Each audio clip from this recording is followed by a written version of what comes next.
উম্মতের কান্ডারি নবী নবী মুহাম্মদুর রাসূলুল্লাহ সাল্লাল্লাহু আলাইহি ওয়াসাল্লামের কদম মোবারক করে লাখো কোটি দুরূদ সালাম আমরা প্রত্যেকে বলি সাল্লাল্লাহু আলাইহি ওয়াসাল্লাম। এই মাসে এমন একজন নবীর প্রেমিক ছিলেন, এমন একজন নবীর আশিক ছিলেন, উনি 14 শতাব্দীর মুজাদ্দিদ ছিলেন। ওনার নাম হচ্ছে ইমাম আহমদ রাজা খাঁ ফাজলি বেরলভী রাদিয়াল্লাহু তাআলা। এই মাসে ওনার উরুস শরীফ জোরে বলেন সুবহানাল্লাহ। তারপরে দ্বিতীয় হচ্ছে এই মাসের 30 তারিখ আখিরি সাহার সাম্বা। এটা হচ্ছে ফার্সি ভাষা।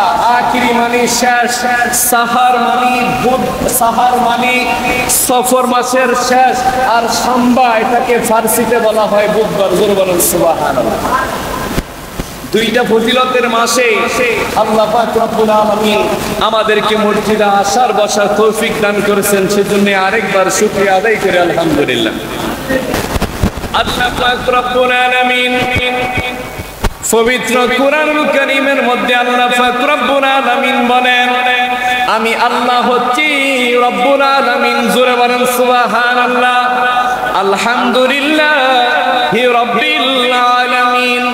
আমি আল্লাহ পাক রব্বুল আলামিন সমস্ত পৃথিবীর কুল কায়নাতের রব। জোরে বলেন সুবহানাল্লাহ।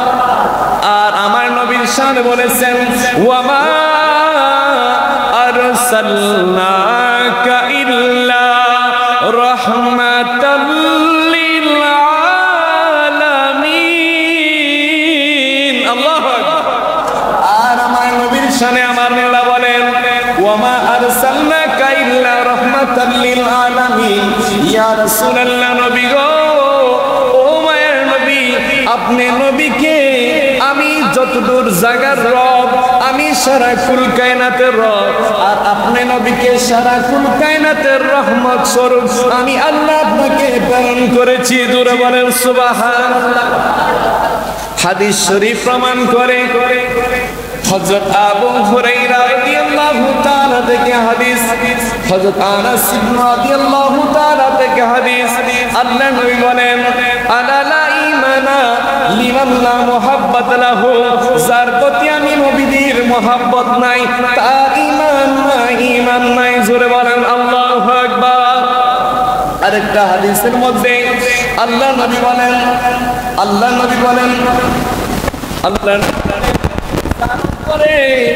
আমি নবীর মহব্বত নাই, এবং এই পৃথিবীর মা বাবা, ছেলে সন্তান, স্ত্রী, যত টাকা পয়সা, যত সম্পদ আছে, সবার চেয়ে আমি নবীকে যতক্ষণ পর্যন্ত ভালো তোমরা না বালবা, ততক্ষণ পর্যন্ত তোমরা ঈমানদার হতে পারবে না। জোরে বলেন সুবহানাল্লাহ।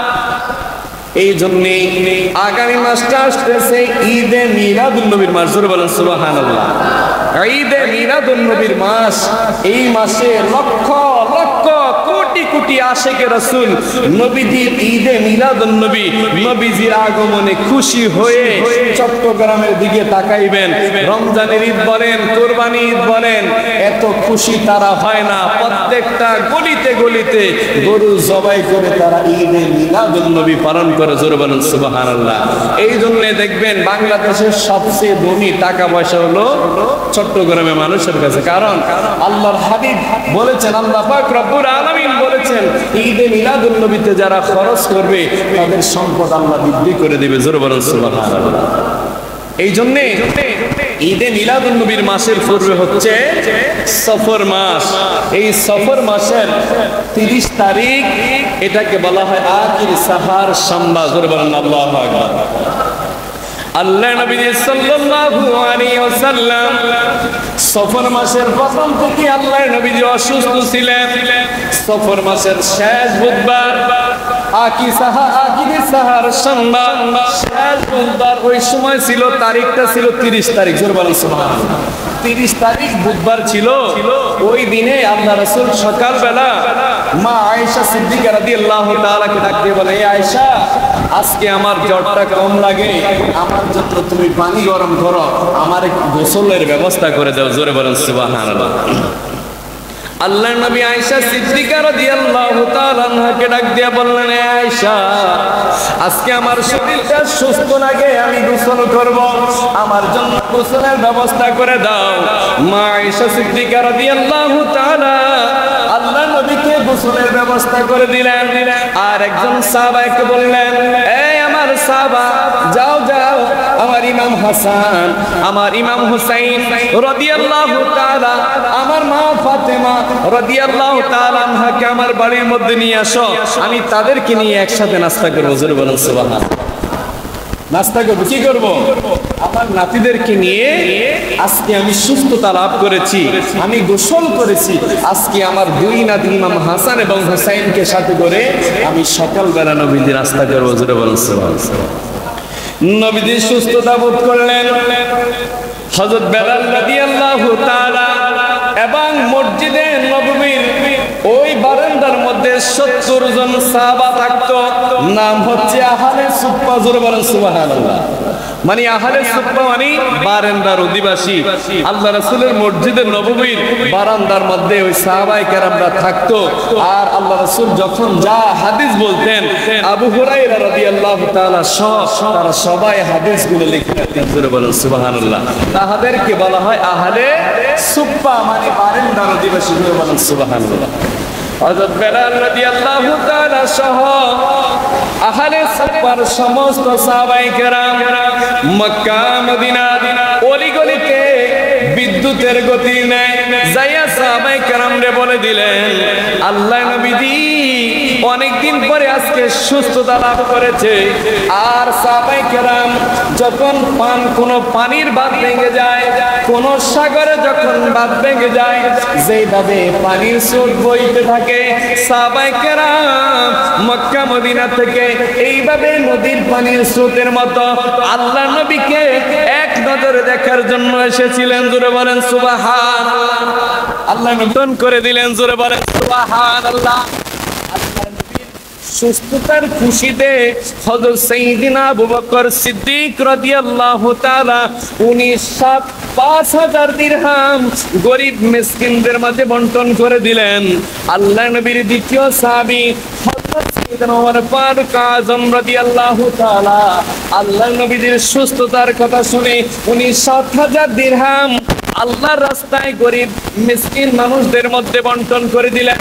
৩ নম্বর সাহাবী, যিনি আল্লাহ রাসূলের 2টা কন্যা সন্তান উপহার করেছেন, সাইয়্যিদুনা ওসমান যিন্নুরাইন রাদিয়াল্লাহু তাআলা, উনি ১০,০০০ দিরহাম আল্লাহর রাস্তায় গরিব মিসকিনদের মধ্যে উনি বিলিয়ে দিলেন। আল্লাহ নবীজি সুস্থ হয়েছে, আমার কাছে ভালো লাগে, এই জন্য গরিব বন্টন করে দিলেন। জোরে বলেন সুবহানাল্লাহ। ৪ নম্বর সাহাবী মাওলা আলী মাওলা কায়নাত মা ফাতেমার স্বামী ইমাম হাসান হুসাইনের বাবা মাওলা আলী রাদিয়াল্লাহু তাআলা, উনি সাহাবাদের মধ্যে একজন গরিব সাহাবা ছিলেন। আল্লাহর নবী সেদিন অসুস্থতা থেকে সুস্থতা যখন হলেন, হযরত আলী কাররামাল্লাহু ওয়াজহুল কারীম উনি খুশি হয়ে ৩,০০০ দিরহাম উনি গরিব মিসকিনদের মধ্যে বিলি করে দিলেন। জোরে বলেন সুবহানাল্লাহ।